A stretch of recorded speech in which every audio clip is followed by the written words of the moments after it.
Okay, so recording. Wonderful. Yeah. Okay. Oh wait, hold on. You're getting me a message. Got it. Okay. So we are. You are here today to learn about getting it done, maximizing your summer writing time. Woo! So I can feel the excitement. We are going to maximize our time.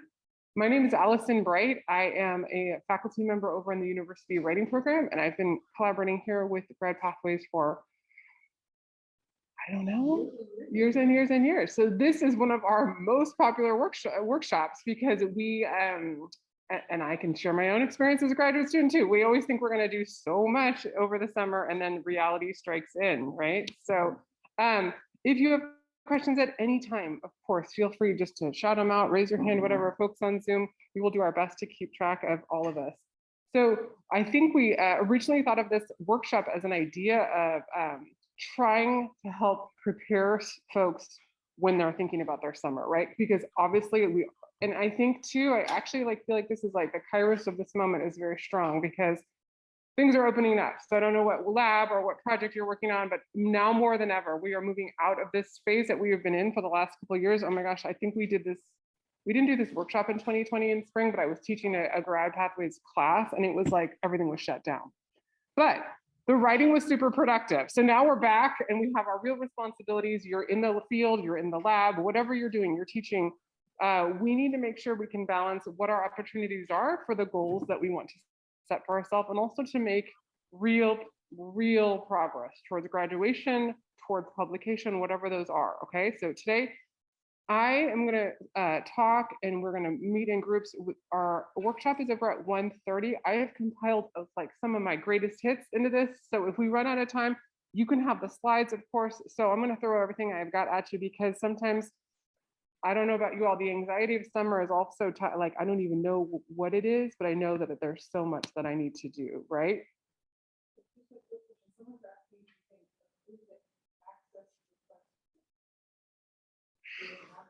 I just shared it to anyone who was logged in as UC Davis could view.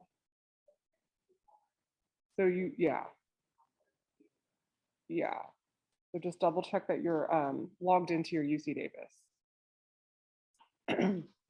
So today, what our goals are, we are going to design a summer work plan, consider some potential blocks and strategies to overcome those. And we're going to talk about both practical blocks, but also writing blocks that are going to prevent that, and establish clear goals and how to achieve them.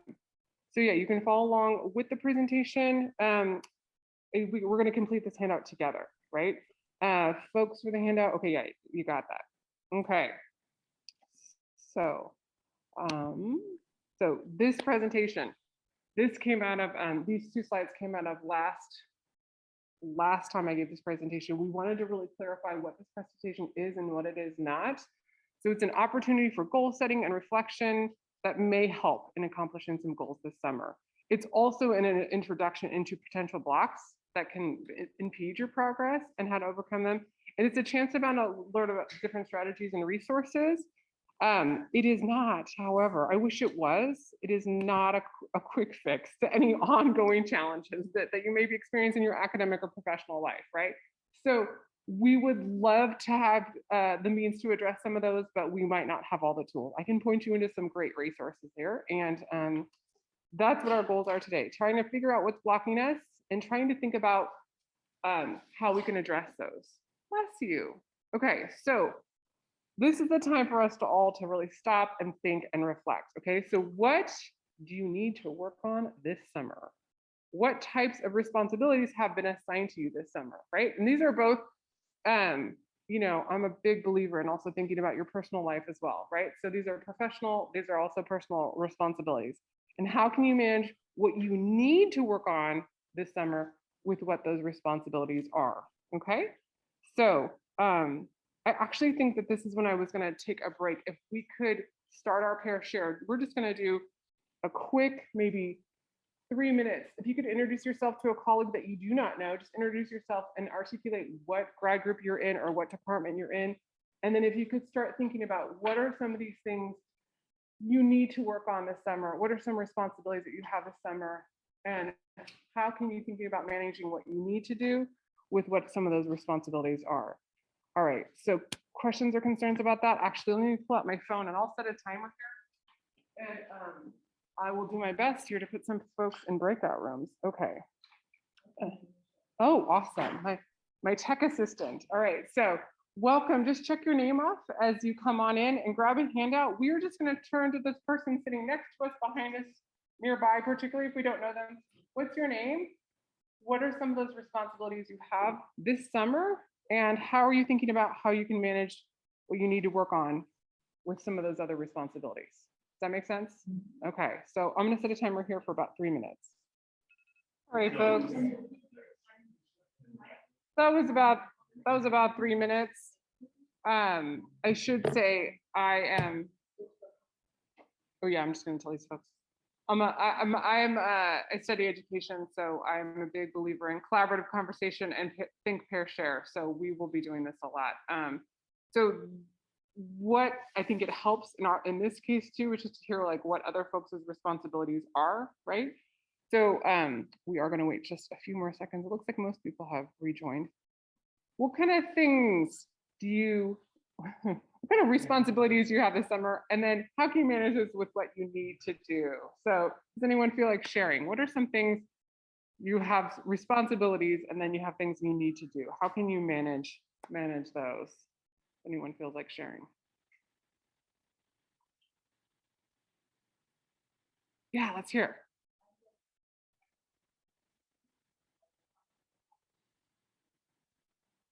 Okay.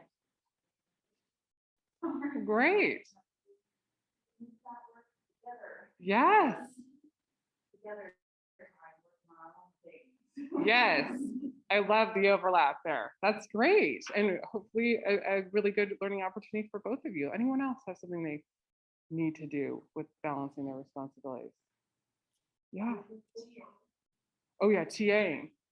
Yes, a working full-time job is, yes, definitely. Yeah, so TAing is also, depending on how much it can take up the hours, right?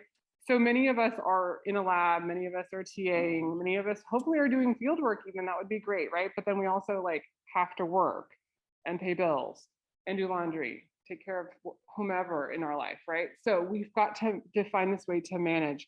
And this becomes, what we've seen over the years in doing this workshop is that like we often think that we're just going to have these, you know, swaths of free time where we're just going to get everything done, we're going to write and it's going to be fantastic, and then, you know, August, September rolls around for us depending on when we start and it's like, oh man, what have I done, you know? So today we want to start thinking about establishing our priorities. So you'll notice on the handout it's somewhat similar to this. I am not a graphic designer by any means, but this is the idea of we're going to jot down items in our life this summer that are both urgent and important, urgent and not important, not urgent and important, and then not urgent, not important, right? So this is the time where you might want to like slow down and conceptualize what are things in your life, some of our responsibilities, right? So for me, things that are like urgent and not important, I mean, email, right? Like any kind of things like that, right? Like when I was a grad student, I was on those listservs, I was thinking about jobs and I was like, oh my gosh, I just spent 5 hours, you know, like doing this, right? That's not the best use of your time, right? But something that's like not urgent and not important that I spend a lot of time would be like Netflix and like, you know, or even my friend Melissa always talks about like cleaning those, you know, what do I got, baseboards and reorganizing, you know, like that kind of stuff, right? So things that are also not urgent and important are oftentimes like things that we need to do, like exercise and eat well and sleep, right? Then what about this? What's important and urgent? Okay, so I'm going to give you all, how about 5 minutes to brainstorm. And I would love for you to, in this brainstorm, to really be thinking about both our personal and our professional lives and responsibilities. Okay, so I'm going to set a timer for 5 minutes here. Start thinking about both those things you know you need to do and those other responsibilities. But what about just our daily life, our thinking about how we can kind of think about those, our priorities for the summer. Okay, I'm gonna start and I'll stop talking here. Hey, Allison, I'm so sorry to interrupt, but we can't hear you on Zoom. Oh, I'm sorry. We just had a question here about what would go into the not important and urgent quadrant. And I was saying email was always one, but when I was a graduate student, it was always grading papers because they never stop. Papers never stop when you're teaching composition, but they didn't help me make progress towards my degree. So as we close out, this is a great place to brainstorm. And thank you for calling out. I'll stand here. This is where I like to start though, as we kind of debrief. So did anyone else have ideas for not important but urgent? So these are the things that are just keep coming. You can't get away from them, right? So for me, it was papers. You know, folks who are in the STEM field, it's oftentimes, what is it, requirements or responsibilities in the lab. It's always, they never close, right? They're always open. So what other things might be there?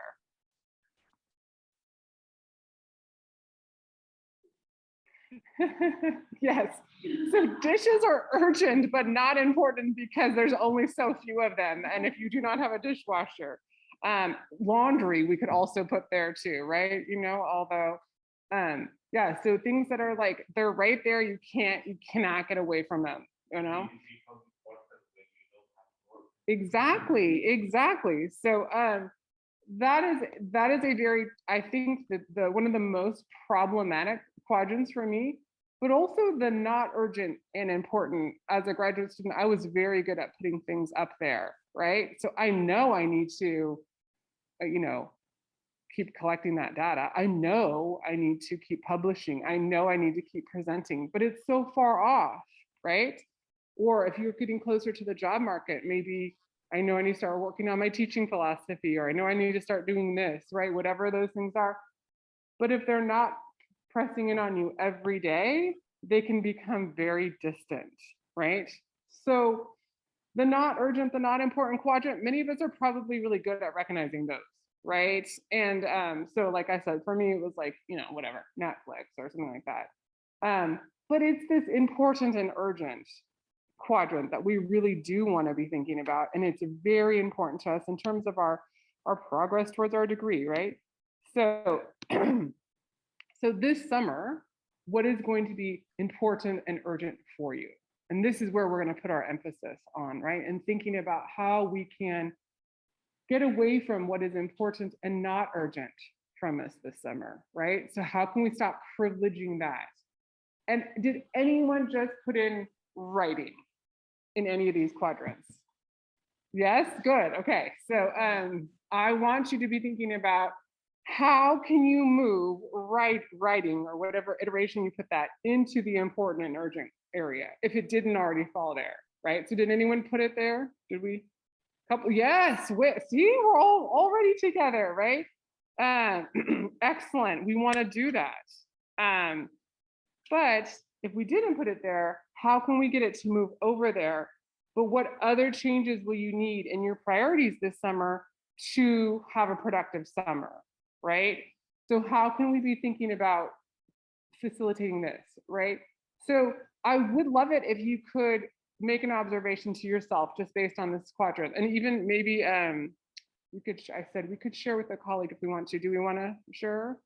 Like sometimes it's nice to have a reflection that you're not the only one doing this, okay? So let's just chat for like 2 minutes, okay? And I can see, can I do the breakout rooms or you got it? Okay, let's just chat for 2 minutes. What is what do your priorities look like? And how can you get writing into that important and urgent quadrant? Right.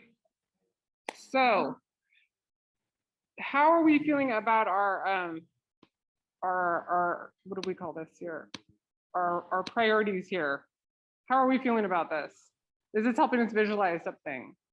I should have prefaced too, I'm going to keep coming back to this idea of communication, that like if you come up with these priorities and then you like have a check-in with your PI and they have completely different ones, then it's time to also reassess, right? So also feel the culture in your department, in your program. So my PhD is in education, you know, we're a bunch of teachers. Summer came along and it was like crickets, right? Other departments are like getting work done. Like we're like, okay, this is the summer is our time to do the field work. We're doing this. So I want you to be really careful and mindful about, if you're not yet familiar or sure, what is the kind of like summertime ethos of your department, of your program? What are those expectations for you, right? So as we think about what is important and urgent, I also want you to think about what are the deadlines for these tasks, because obviously when they have external deadlines, they become urgent, right? Because we are the worst at keeping our own urgency, right? So we are always putting in things into the not urgent. So we're going to talk today about how to break that habit to build in punishments and rewards for yourself to do that.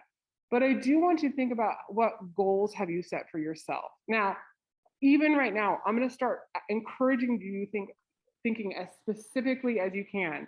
So in all honesty, writing is maybe not the best goal. It should be writing X, right? It should be writing this.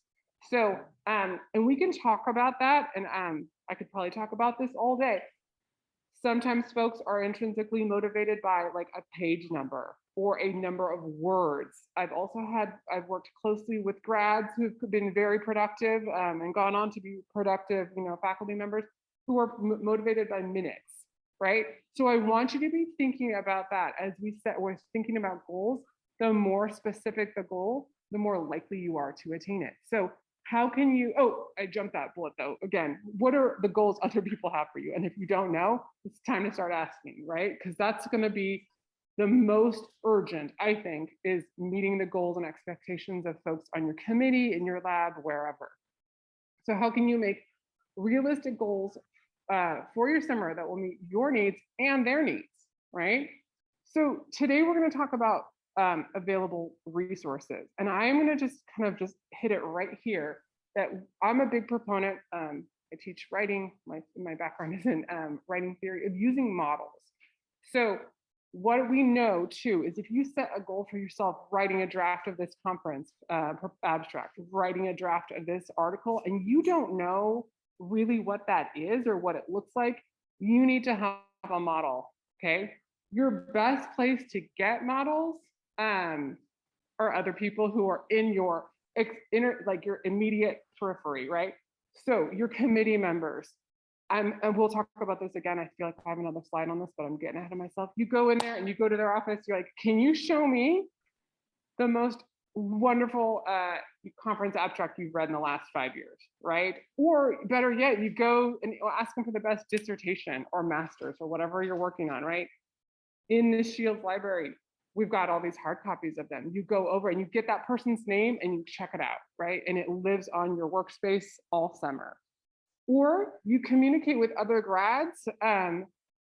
Most effective partnership when you're a grad student is that friend of yours who's like a year further in the program, not really in your cohort because they've already done this. They've done their qualifying exams.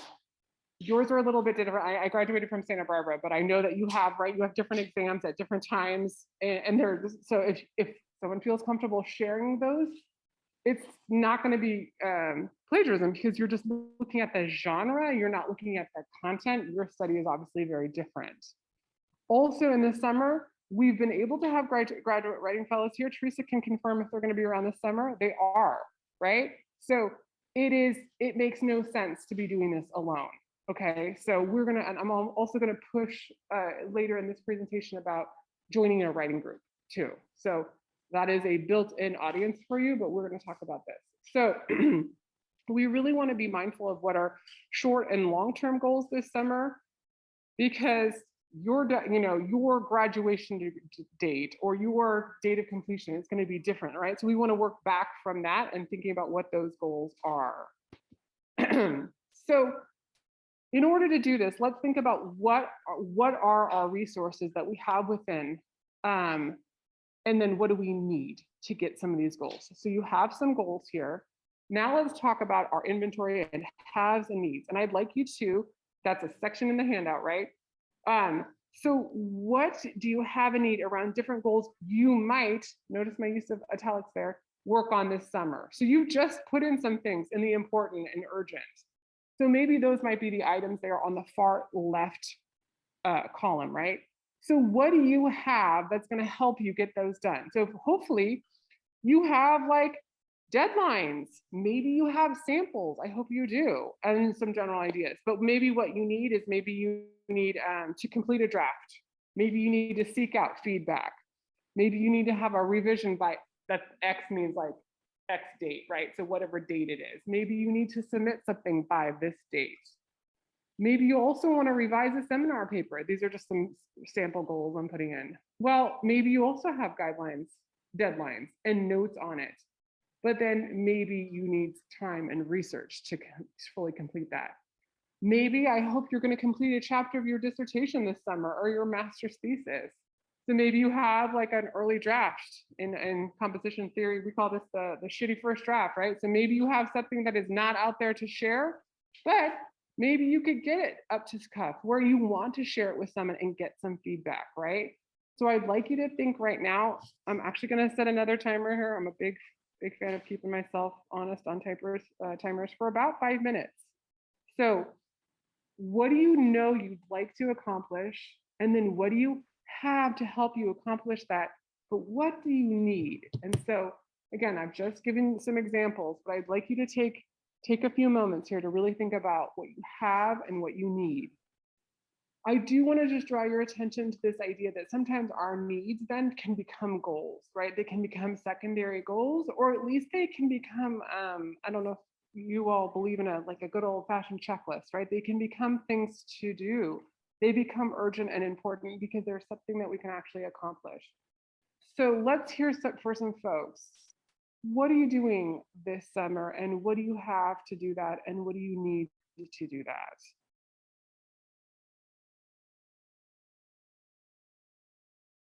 Anyone on Zoom, if they want to share? I can guarantee we can all benefit from our shared collective knowledge. Yes. Yeah, dissertation. Yeah.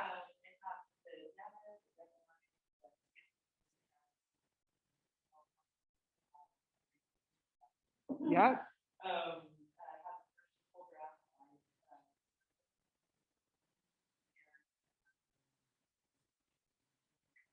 Fantastic. So I hear a deadline, and that's great. So what then do you need though, beyond just writing it, right? So you have a lot of things that you have. So what do you need to do? Do you need to break it down? Maybe put it into smaller bits?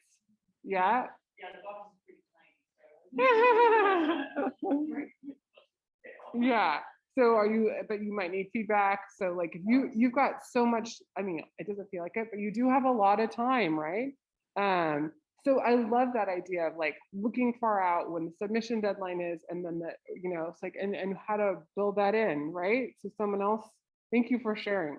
Someone says, third chapter as a paper, have a plan, similar paper to guide me, need feedback on supervisors. Yes. Okay. This is fantastic, a better working environment. We can talk about that too. I will say too, these are great things to determine our needs before when is week 10 over? It's like June 6th, because maybe your PI is going to collect data in the Maldives or something, who knows, right? And they don't check their email. I hope that's not your person or your experience, right?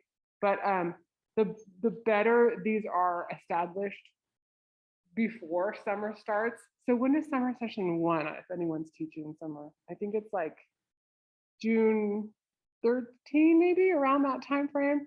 It's coming up, right? So we want to think about getting these into place by then. Okay, so we know what we have.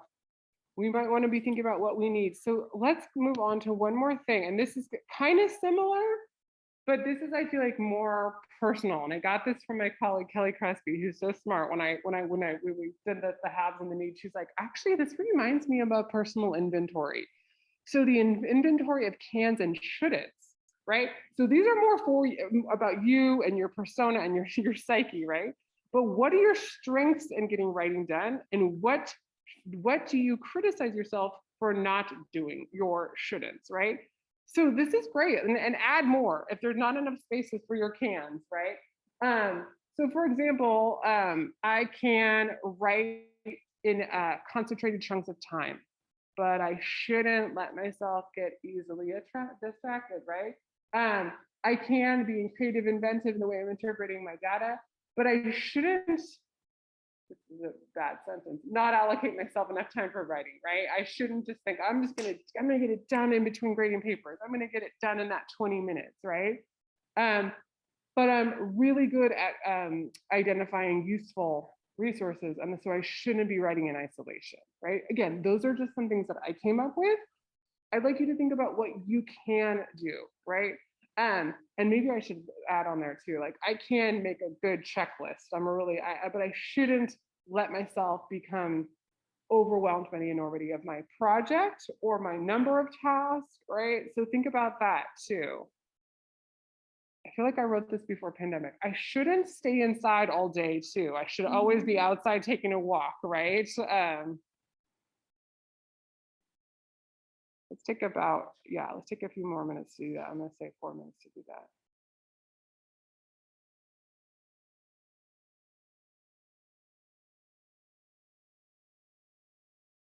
All right, about 30 more seconds here.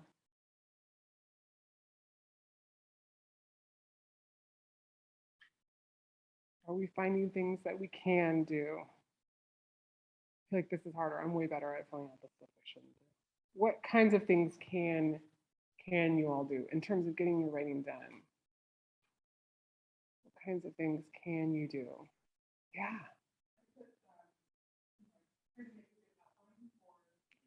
Yeah.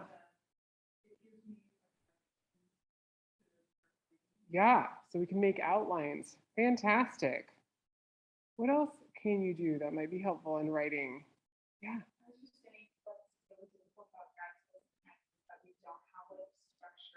Yes. And so time management, like prioritizing a normal work day on some days. Yeah.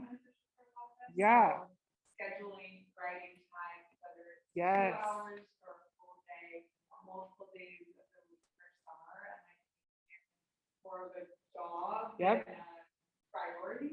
Yeah. Yeah. I love that one.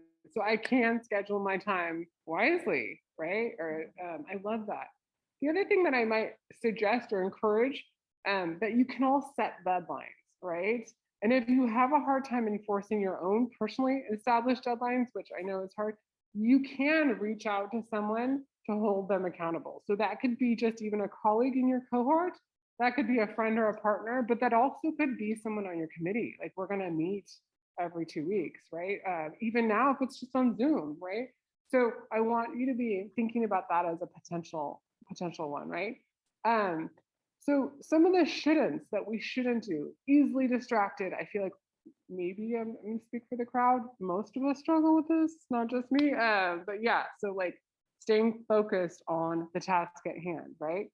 We also shouldn't talk down to ourselves, right? I don't have that up there. I've done those slides, but we should really quiet the inner critic is what I'm going to say in a couple of slides. We should know that, and I'm going to tell you all that you should really think about what it is you want to produce. So if it's the full draft, if it's just a chapter, when I wrote my first master's thesis, I remember being like, telling my advisor, I'm like, I'm not that happy with it. He was like, yeah, no, it's pretty terrible, but you know what's going to not be terrible? Your second book. And I was like, oh, wow. And it really wasn't terrible, right? You know, but like, think about this. It is not going to be the best thing you ever read, because I guarantee whatever you submit is going to be revised a million times before it goes into an article or goes into your book, right? So keep thinking about, I can set realistic expectations for my writing.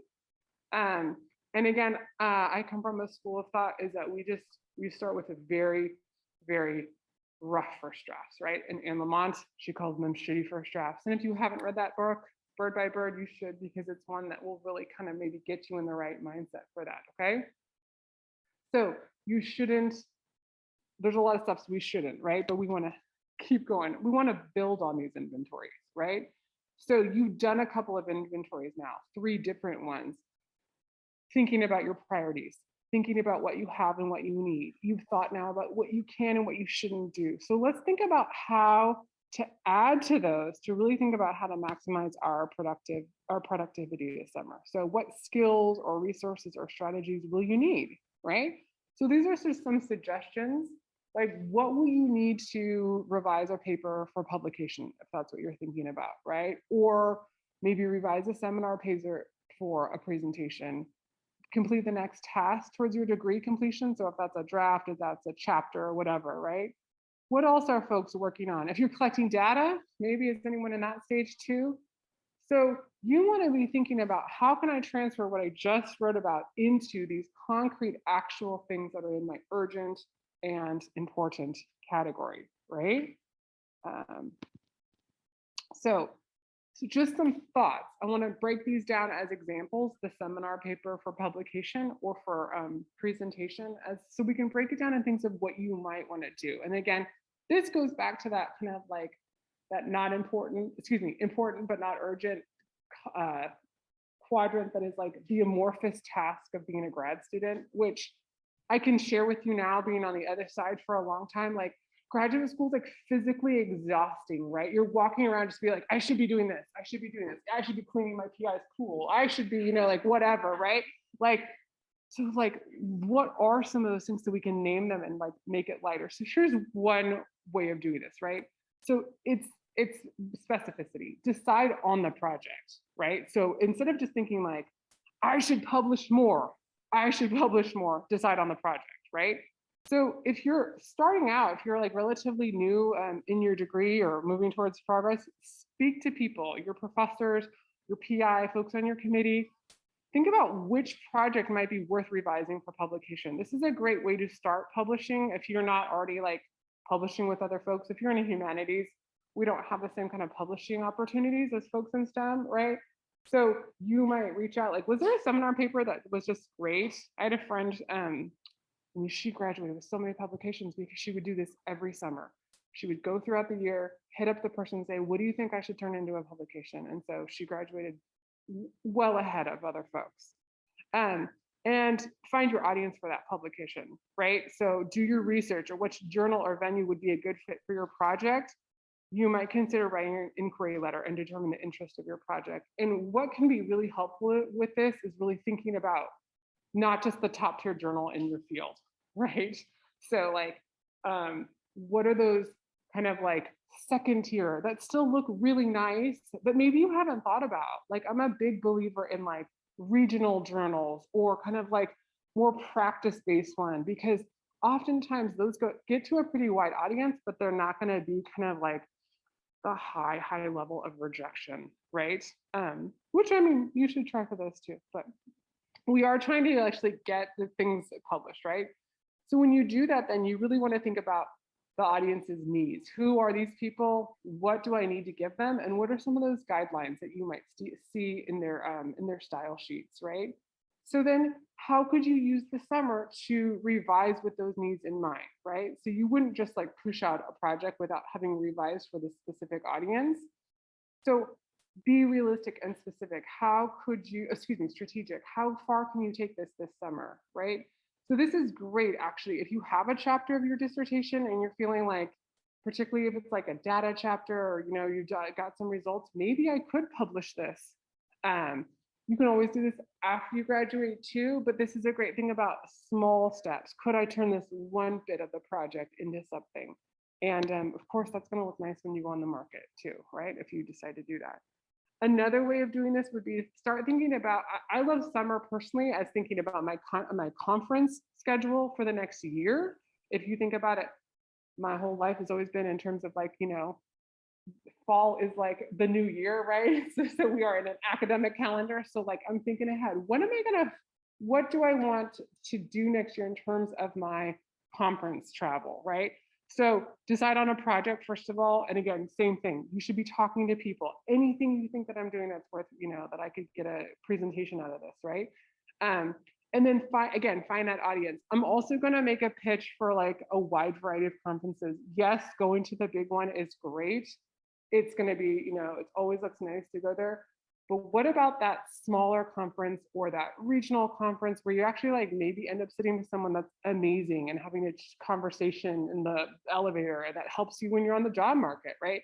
So it's funny, the longer I, do academic life, the more I just am in love with smaller regional conferences, because I feel like I have like way more authentic conversations, and I end up talking to people in a way that, like, when I'm with 10,000 people and you're rushing, like it's not the same kind of ethos. So you might consider that. Who are these people? What's their deal? So how could you revise whatever you're working on for their needs in mind, and think about how far could you take this summer? This is great if you have a seminar poster, right? Who had the poster? Right? You had the, yes. Like, where's that poster gonna, do you already know where it's gonna go? Like, do you, where you're gonna present it? Oh, yeah. It's already set. Yeah. So forgive my I want to say, like, novice poster presentation. I've never done one. Are you allowed to, like, take that to other places too? Can you take the same one? Yeah, right? Yeah. There you go. So that's what I want. Like, and that's a great place to, like, warm up. This could be the smaller conference. This could be like the warm up to the big deal, right? So don't, again, this is like what I've learned from, like, the amorphousness of, like, I should be doing everything, into, like, no, how can I break this down into small steps? And that for me has really worked. Smaller publications, which lead to bigger publications, right? Or smaller conferences that can lead to that. So this will help us when we think about writing the actual goal setting. So what we're going to do next is we're going to write our mission statement for the summer. Okay. So we've got, and I just gave some samples, right? If you want to do an abstract or a publication, but maybe you have other ones that you could break it down in a similar way, right? So what we're going to do, and I normally give folks about, I'm going to do it like maybe 8 minutes. Okay. I want you to be thinking about being precise. So putting in dates and times and amounts so that achievement can be measured and you know the exact goals that could be achieved, right? And you can take complete satisfaction from having achieved them. You also want to think about priorities. So where you have several goals, which one is the priority out of that? So if I know I need to do research, what's the priority there? If I know I need to write, what's the priority there, right? So that will help you be feeling overwhelmed. Again, the enormity of it, let's rank it, right? And then where we're going to write down these goals to avoid confusion and give them force, and then setting those realistic goals, keeping them small and achievable, okay? So there's a blank space there that just says, write your mission statement. We're going to do these 4 things, right? So our mission for the summer is to do what? Precise deadlines, goals, etc. Prioritize within them. We're going to write them down and we're going to keep them realistic. Okay, does this make sense? Can you see which one would be better to have up? Basically, what's going on this summer? How can you be as specific and precise as possible? I'm going to have you all write for about 7 minutes, okay?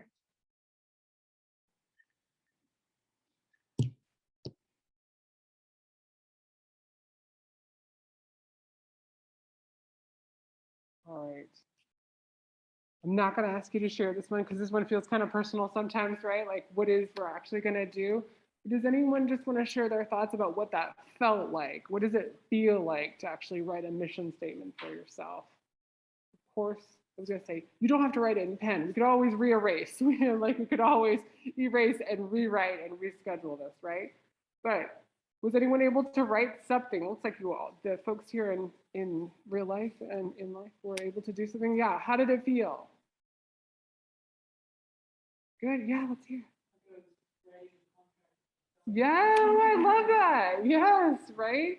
So that, I mean, I guess that's going to be the highest goal, right? To actually do it. Yeah, did anyone else notice something about just writing this down?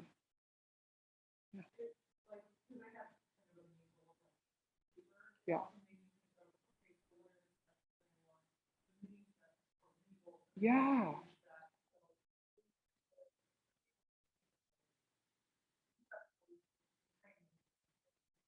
Yeah. Yes, I love that term, the mini goal, right? And I do think that the more specific we are, it can help us break down the enormity and the overwhelming feelings that come from this. Excellent. So, and of course,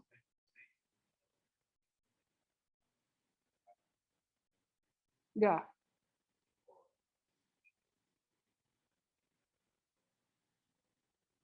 Yeah. Yeah, I love it. And can I also say, like, I'm obviously not a psychologist, but like when we have smaller goals and we achieve them, we feel better about ourselves, better about the task, better about the project, right? So keep thinking about that and ways in which we can do this. I'm gonna um I'm gonna move on in terms of like how can we just continue to check our goals, really be asking yourself throughout, right? Is what skills do I need to achieve this? What information or knowledge do I need? We've kind of talked about this. This would be the right, the what we need, right? But what other help or assistance or collaboration do I need? What resources do I need? What can block progress? And am I making any assumptions? Is there better ways of doing this, right? So if we ask ourselves some of these questions when we're thinking about our mission statement, thinking about our summer progress, maybe also addressing some of these concerns can help us really kind of develop not only more specific and achievable goals, but also thinking about the resources that can help us get there, okay? So I want us to be thinking about what are kind of, and I have these slides, folks, if you want them to, so don't feel like you need to write it all down. I'm going to try and address in the time that I have left. I'm going to have to try to address some of these things that'll make us feel better about how can we really work strategically, right?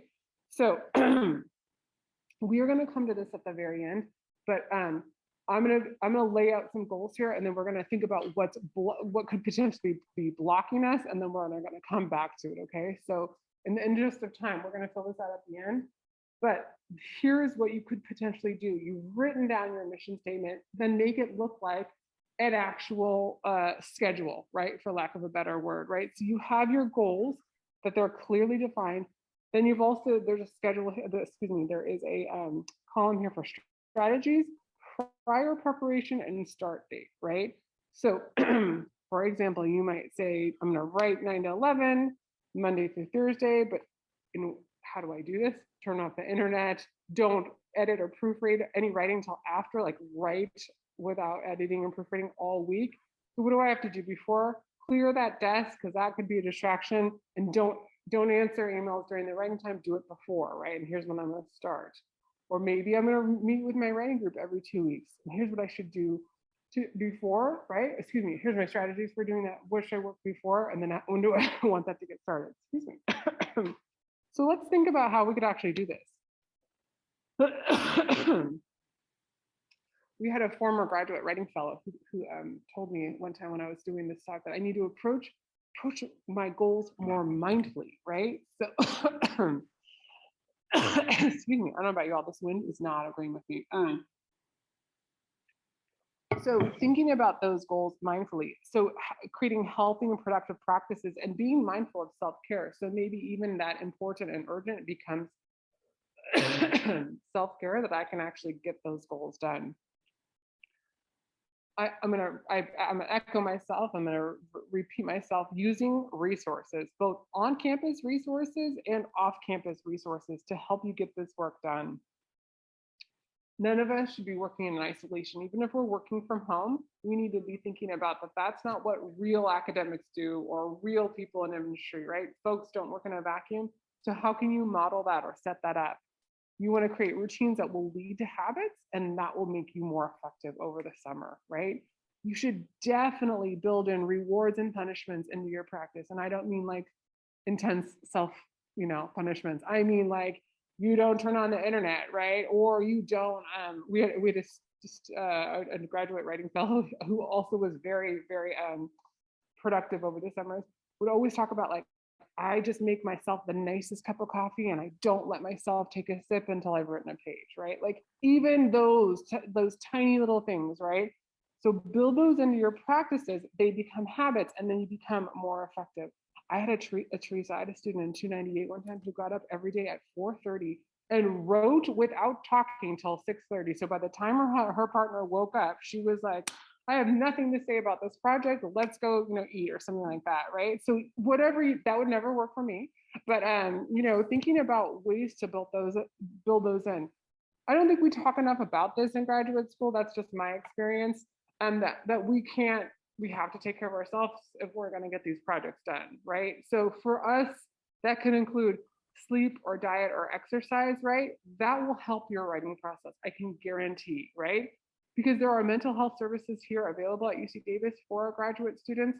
We also have a great resource if you haven't yet tried out the success coaching and learning strategies, right? They you could meet with a success coach over there and they will help you just like set goals for yourself. No, wait, do I have that? I might have that title wrong. It is success coaching, right? Yeah. So also, you are paying, lots of money to come here. You should also be taking care of your physical health over at the ARC if you feel comfortable doing that, right? But one of these types of things, if we're taking better care of our bodies, oftentimes it can quiet the negative self-talk in our mind, and it'll allow us to focus on some of these things that might be preventing us. It'll allow us to get these short-term goals, which will allow us to find solutions for them. So the more we define the challenge, the more specifically we'll be able to take what we know we have, match that with a strategy, and solve that problem.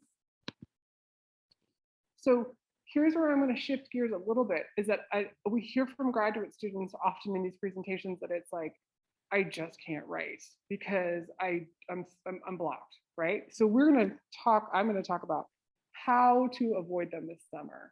So here's some potential responses. When I attempt to write, I don't know if you can see that color very well. How do you feel when I attempt to write? Here's some different responses. I find myself rewriting the same sentence and paragraph over and over again until the time I reserved for writing vanishes. Okay, we call this writing while editing. I feel a nearly physical sense of paralysis. I feel though I need to go to the library or read a book before I can write in the next sentence or paragraph or section of my dissertation. I think about what my dissertation director would say after each assertion that I make, and dusting the baseboards or weeding the garden or alphabetizing the spice rack seems like a really appealing and urgent thing to do, right? So can any of us relate to any of these A through E feelings? Yes, yes. So what we're going to draw out the difference here is between a writer's blocked and just not writing, okay? So research shows, not writing versus blocked writing. Research in my field will show that not writing is actually what many of us are feeling, right? That there's a delay in the writing process. It can be the result of a lack of inspiration or a lack of motivation. I feel like I could also put on there just to like this idea of there's too many things to start, right? The non-specified task could also relate to this.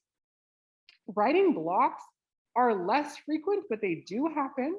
So if you feel like this is you, it's okay. It's totally common and very normal.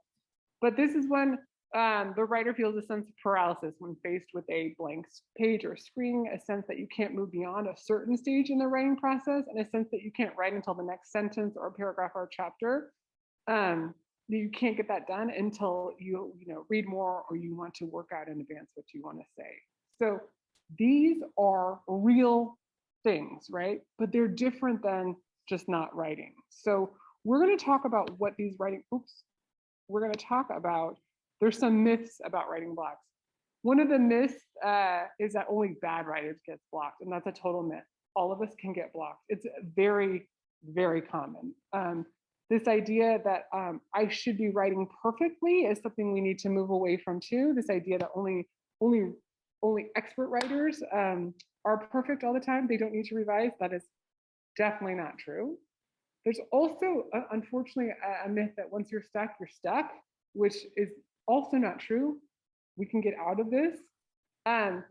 This is my least favorite, but writing is and has to be painful. Absolutely a myth, right? So particularly for many of you all, you've devoted so much time to your projects, you're the expert in them, and they are interesting and important. So it shouldn't be a painful task to write about them, right? It can feel like that. But some truths about writing blocks. They're not reliably linked to personality types or mental conditions. They rarely affect all types of writing. So folks who are blocked on their dissertation are still cool sending text messages and emails, right? So it's really more about a type of writing. They often occur at a particular point in the writing process, and they are typically occurring when the writers themselves are facing what we would call a novel writing situation, a new situation. So unless you are, writing your second dissertation, you might be feeling a block in a new situation that is your dissertation, right? So when we think about this novel situation, the new situation, for me, as a writing theorist, the best advice I can give to you is to slow down and think about the rhetorical situation. Several of you are going to be writing different dissertations, though. Sometimes we're writing a whole, we're writing the 5 chapters. Some of us are writing three articles and an intro. So not all of us are going to have the same exact experience.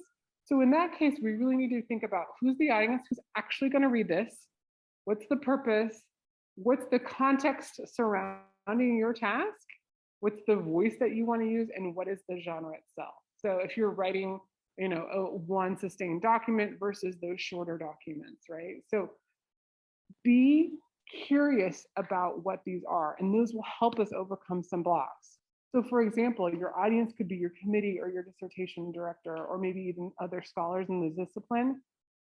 Most of us, our purpose is to demonstrate that we're finished with this task, we're ready to join the field, or maybe go on to the next level, whatever you're writing. So for most of us, that context is a major degree requirement, right? It's research that's going to go into publication, probably, hopefully it will take that there. So we want to have a professional, academic, and discipline-specific voice, right? So the more we know about our rhetorical situation, the less likely it is to block us. So we want to be thinking about how we can transfer this knowledge into our writing task. I sit down to write, and here's who I should be. Here's what I'm doing, right? And here's the situation around it. One of the greatest gifts my dissertation advisor ever gave me was like, 4 people are going to read this: the committee and your mom.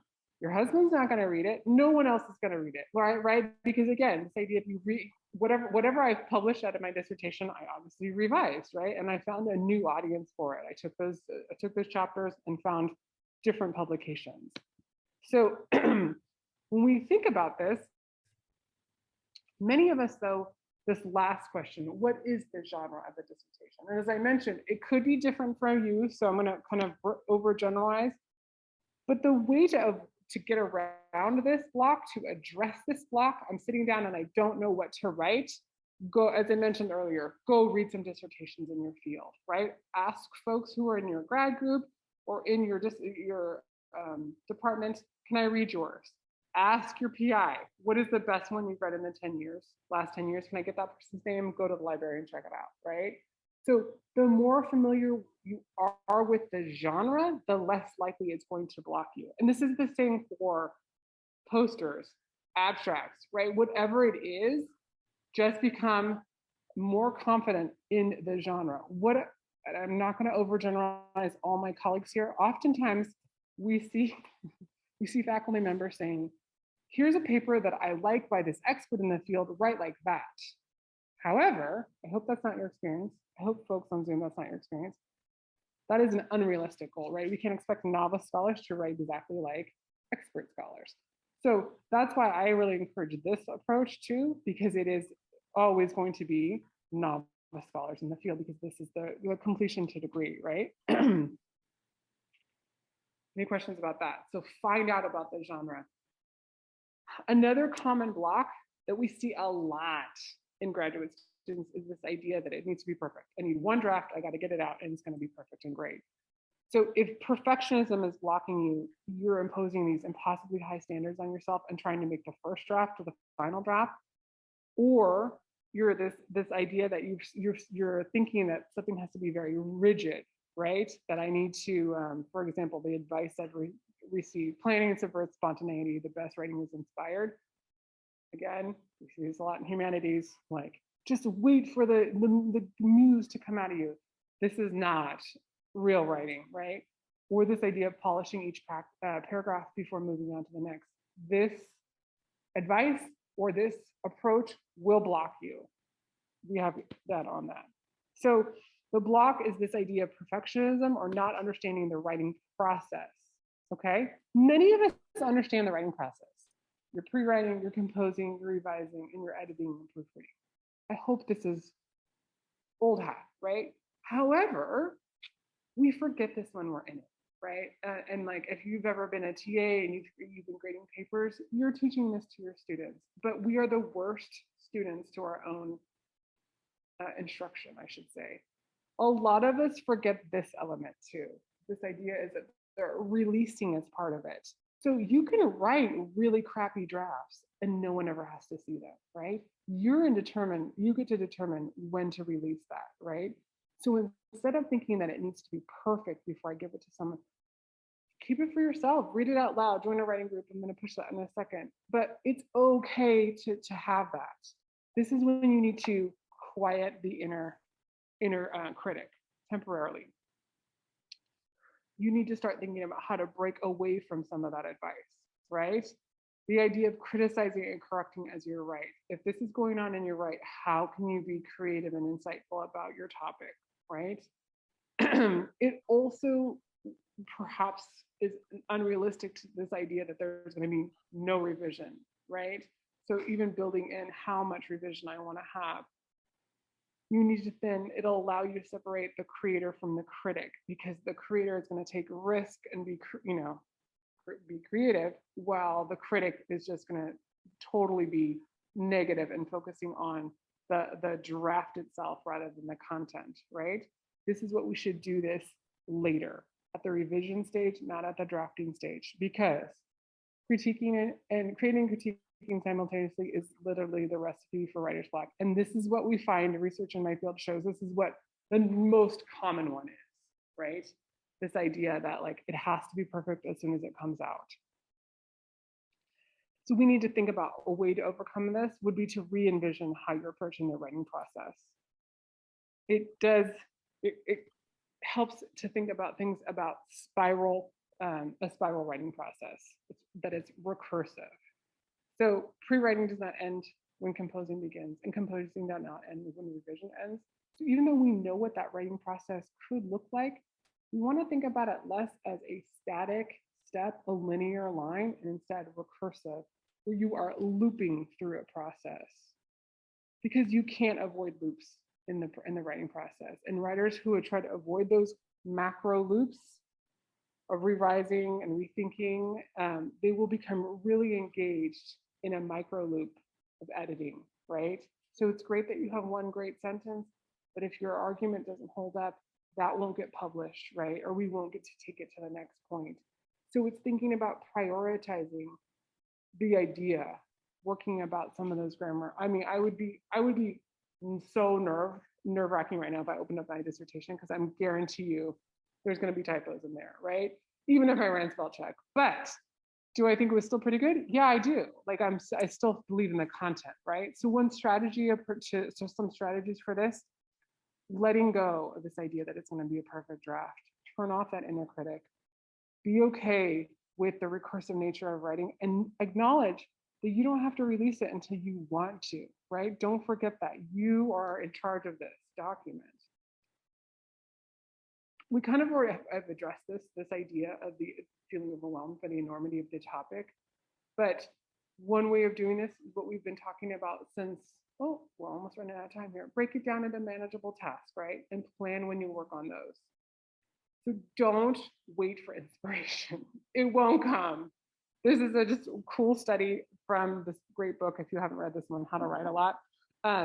So where they focused on the abstinent writers who were forbidden from all non-emergency writing, spontaneous writers who only wrote when inspired, and contingent management writers who were forced to write or to send a check to a disliked organization. Those were their two choices, right? So who wrote the most? That last group, right? So pages per day, people who, again, the abstinent writers were people who were forbidden from any non-emergency writing. The spontaneous writers, they did not write a lot, right? They wrote one page, versus these folks who literally had a punishment built in. If you don't do the work, you're going to have to donate to a group that you don't like. See how much more productive they are. I don't know if I would take it to that extreme, but look at this then. The days between creative ideas. Again, those folks, who were absent. They were forbidden from writing. They had longer between creative ideas. The spontaneous had 2 days versus these contingency management, again, lower. So they are writing more, they are writing more frequently. This is the idea of a rewards and punishment system. So how could you build that in? Maybe you do that. I don't know. That's pretty extreme. The last one I think I'll have time for here is just talking about managing your schedule, right? So this idea that in the summertime, we wait for these big blocks of time to appear. You have to make them appear, right? You cannot wait for inspiration when you're on a deadline. That is deadline that's so important. High stakes rhetorical situation, we call this. Create your inspiration, plan and commit to your writing schedule, and reward yourself for that. That sip of coffee, whatever you need, right? How can you get through it? So when you think about your schedule, it really should, don't compare yourself to other people. Even though that student I had that woke up at 4:30 was super productive. It would have never worked for me. Same like whenever I teach graduate students, I always get an email from like, someone at 3 o'clock in the morning. I'm like, what are you doing? Go back to sleep, So know yourself. How do you find time? When is going to be the best time for you to write? Find that hole in your schedule and then block it off, right? One way of doing this is to join a writing group. I'm going to kind of breeze through these last slides about how you might do that. Look for folks around, either in your department, in your grad group, or look online. There's tons, I'm sure if you got into any of your scholarly organizations, they're online and willing to meet with you. There is more than one type of writing group. The traditional writing group is people getting around, they're sharing their writing and they're giving feedback. But you could also join just a writing accountability group where you're literally not showing folks your writing. You're just saying, oh, next time I see you, I'm gonna write 2 pages and then talk about, those were my goals, I did meet them or I didn't. I was in one of these for a while here at Davis and it's fantastic because it was literally like, I know I'm gonna see these people, I'm gonna have to tell them how much I've written, right? So just accountability group.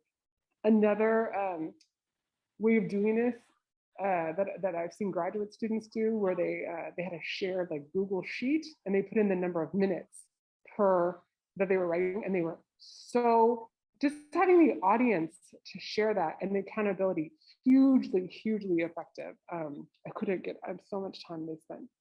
This is another great way of doing it though, just being in a space where people are writing. We still have, do we have writers retreats here? Yes, right? So everything would be optional, but even if you wanted to, to make it loud. And there's also lots of movement of online groups or tribes, they like to call themselves, where you commit to a period of day and then check in at the writing time.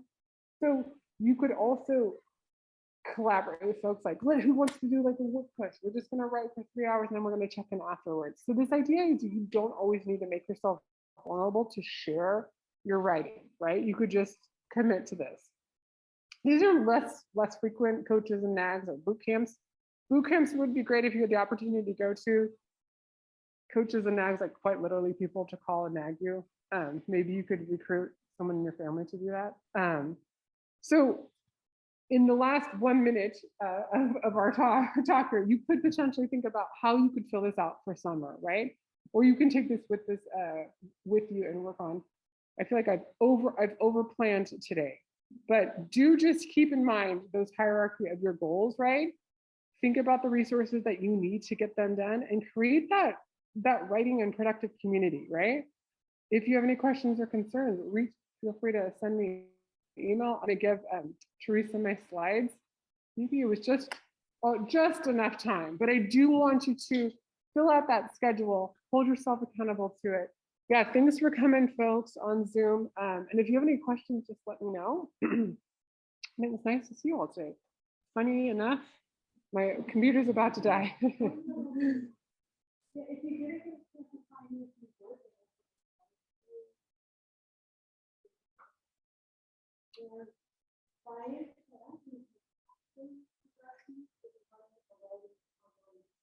Ooh.